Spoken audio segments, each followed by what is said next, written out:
अस्सलाम वालेकुम। आऊं आहियां लियाकत राजपर। नाज़रीन, सिंध में पानी की उमूमन खोट मौजूद है, पर आपाशी खाते जा अमलदार रुश्वत की बाज़ार गरम कई वेठा आहिनि। न सेक्रेटरी उनका पूछे तो, न चीफ इंजीनियर पूछे तो, न वज़ीर आपाशी उनका सवाल करे तो आख़िर आबादगारनि कहिड़ो तव्हांजो ॾोह कयो आहे, उन्हनि खे पाणी नथा ॾियो। खरी मिरवा में हथरादू वाराबंदी ऐं पाणीअ जी खोट ख़िलाफ़ आबादगार सरापा एहतजाज आहिनि। आबादगारनि जे वॾे अंग एहतजाज किया है, एहतजाजी मुज़ाहिरो किया है।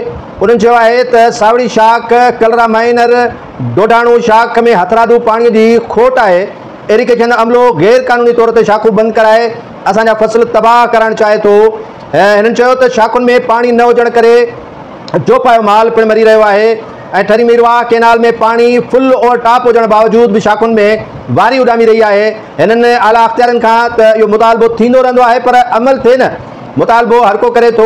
सावड़ी शाख मुसलसिल वाराबंदी जो शिकार है। सावड़ी शाख में पानी ना है, बेन सभी शाखुनि में पानी छॾियो थो वञे, पर सावड़ी शाख के आबादगारनि पारां हिकिड़ी जेका मुठ थींदी आहे उहा गरम न करण सबब दारोगे SDO सर्वेर जी मुठ गरम आबादगार नथा कनि। उनजे करे इन्हनि शाखुनि में पानी नथो छॾियो वञे। आबादगारनि ने चीफ इंजीनियर जे ऑफिस वारो धरणे हणण जो ऐलान किया है। अगर उन्हनि खे पानी न ॾिनो वियो ऐं वाराबंदी जेका हथरादू कई वई आहे उहा ख़त्म न कई वई त